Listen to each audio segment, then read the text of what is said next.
গতকাল আমাদের কোচিংয়ে পিকনিক ছিল। এবছরের এটাই প্রথম পিকনিক।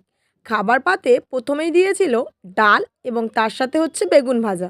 সাদা ভাত, ডাল আর বেগুন ভাজা বেশ খেতে লেগেছিল।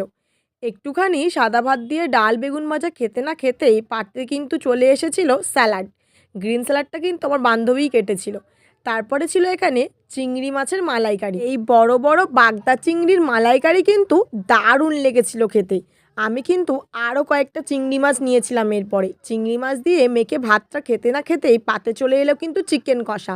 চিকেনটার ব্যাপারে আর কি বলবো, তুলতুলে হাড় ছাড়া মাংস, উফ! জাস্ট ভাতটা খেতে কিন্তু জমেই গেল একেবারে। মাখা মাখা করে ভাতটা নিয়ে কিন্তু দারুণ লাগছিল খেতে।